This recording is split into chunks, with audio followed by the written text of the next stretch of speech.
All right, ladies and gentlemen, today is another good day the Lord has made. My table is very low now. Let me, first of all, for this. This is how we used to start car those days. You wind it, right? You were still very small. Right. Okay, let me remove this one. Look for something to put there. All right.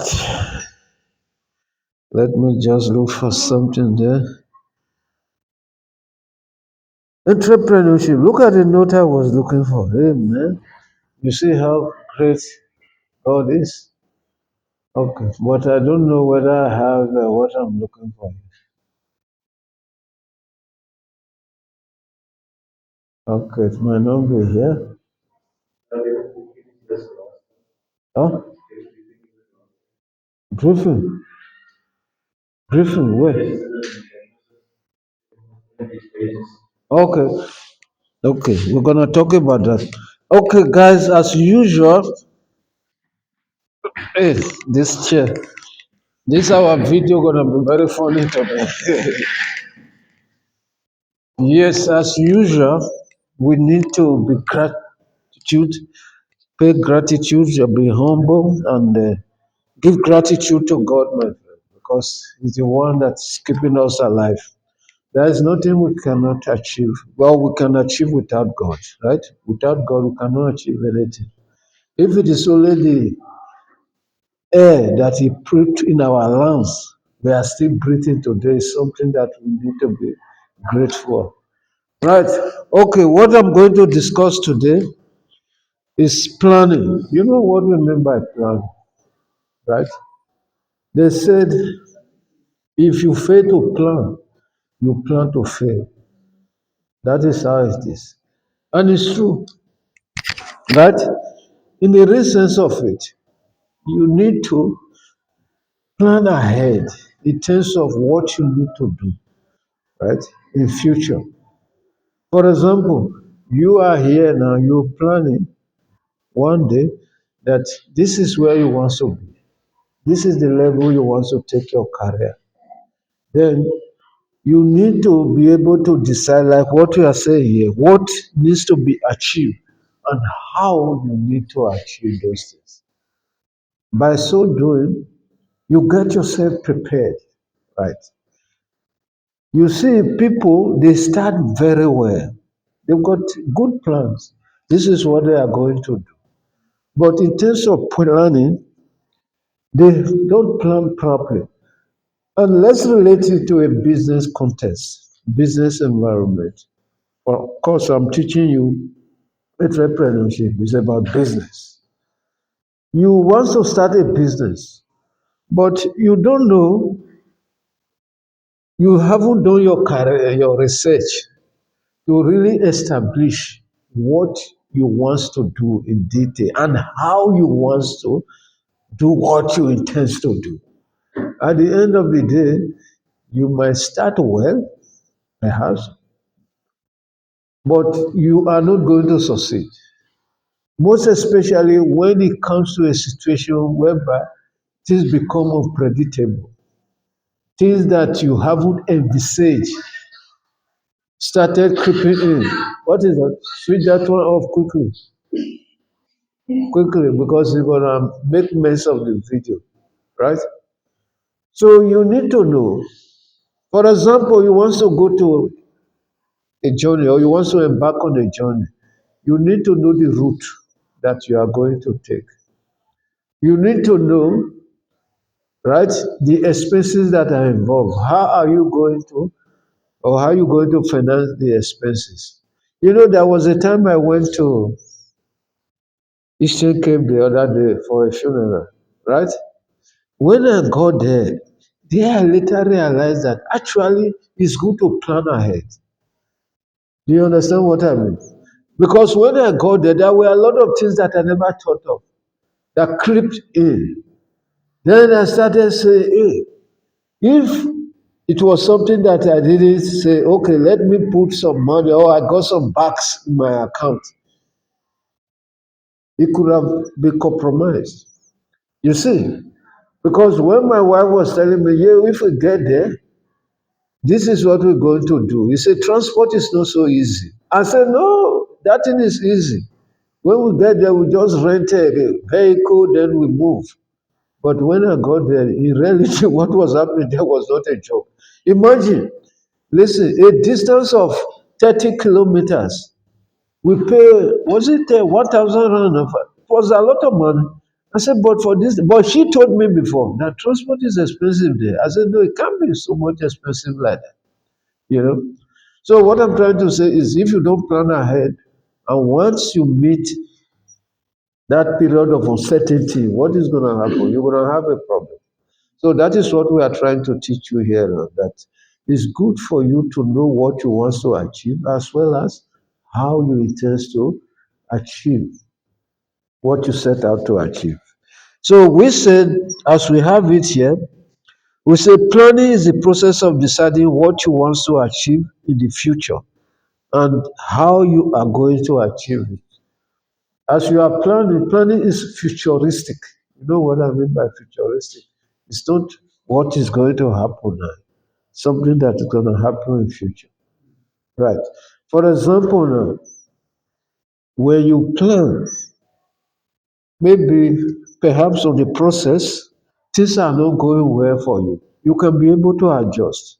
Of course, when you are planning, you need to envisage some difficulties along the line. If you are a good planner, right? If you are a good planner, you don't just plan based on positivity. You need to introduce some element of negativity.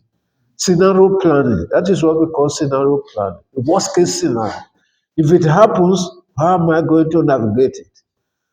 You understand? You envisage problems and how you're going to tackle those problems. You know? So when it happens, it's not going to catch you unaware. You've already prepared for it. For example, if you know I'm going to throw a stone, throw you a stone, you see that my move, right? You're gonna already plan how to dodge that stone. But if you don't know, all of a sudden I throw that stone, it's gonna hit you. Did you see what I mean? Let's take planning in that kind of a contest. When you plan, you've already envisaged things. When things are not getting well, you've already prepared for it. Sometimes again, or most of the time, when you plan, you must always make a provision for a contingency plan. Contingency. Plan B. If plan A doesn't work out, then I go for plan B. That is how to know somebody that is clever, right? You don't put the whole of your eggs in one basket. Have you ever heard about that? You heard about that statement before. You put the whole of your eggs. You know eggs. What do you call eggs in Afrikaans? Eggs. If I talk something you don't understand, you must ask me so that you know what I'm saying. Eggs. You know eggs. You know eggs. You don't fry egg. You don't eat cooked egg from chicken. If no, okay, you must. Once I pronounce something you don't understand, you must ask me. Yeah, you know egg. What? Yeah. Okay. You know that thing is fragile. Huh? Okay. If you put the whole of your egg or eggs in one basket, if there is a problem, what is going to happen? Huh? You're going to break up, right? So that is what we say that you mustn't try that. You must always have an alternative, right? Let's say you put 6 eggs in one, then the other one you reserve it somewhere. If one got broken, then you still have some to back, right? So when you plan, no matter what happens, even if there are difficulties along the way, you're gonna be able to navigate it. That is what we are trying to say. We said you set, you then set objectives, right, to achieve, and you then decide on the course of action to take, right? Then planning therefore tell us two things: what's to be achieved and how those things needs to be achieved. Right. So we therefore say that a plan has two stages, right? You plan the task required and you manage the plan. Right. When do you need to manage the plan? It's during the process of implementation. You know what we mean by implement? To execute, right? Before you start embarking on any task, you strategize, right? You make your plans. So when you start executing now or implementing your plan, you need to manage it, right? Because that is one of the major problems we have. Some people got a very good plan, right? Well strategize. This is how I'm going to do stuff, right? But when it comes to implementation, there you have default. No matter how well articulated a plan is, if you are not able to manage the implementation, it's going to be faulty. And that is one of the problems we have with government establishment. We've got good policies, we've got good programs, we've got good strategies, right? But when it comes to implementation, poor. So at the end of the day, you see people start complaining, say, the government is not delivering, right? Government got programs to deliver, but the implementation or the management, let me put it this way, if you will, the management of the plan, of the strategies is poor. That is why you always have problem. You have cases of people that are toy, right? That the government is not delivering. So you need to, first of all, design your plan, right? Tasks that are required to be done, and you must manage the task. For example, you strategize, say, okay, this is what I'm going to do. Perhaps you need to, maybe in some cases, delegate responsibility and tasks to, you know what I mean by delegation? Yeah, to assign, right? To assign responsibilities to people. For example, let's say we are all working together. I'm a manager, right? You are a supervisor or whatever, or you are employees working in the same company with me. Then I have delegated responsibility to you. Right? If I don't follow up with what I delegated to you, at the end of the day, if you are not somebody that is responsive and you fail to deliver, what is going to happen to the project or to the business? It's going to have a problem. So once I delegate to you, I must manage it, right? By following up to ensure that you do what you're supposed to do. Right. Perhaps there could be some instances whereby yourself you don't know what to do. I must take up that responsibility to explain to you properly, articulately, communicate to you what you need to do. So those aspects form part of managing the plan. Otherwise, your plan is good, but if you don't manage it properly, you're not going to achieve your objectives, your goals. Right. So that is what we are talking about. So we said a good plan can't be too rigid. You know what I mean by rigidity? You know what is rigidity? Something that is you cannot mend.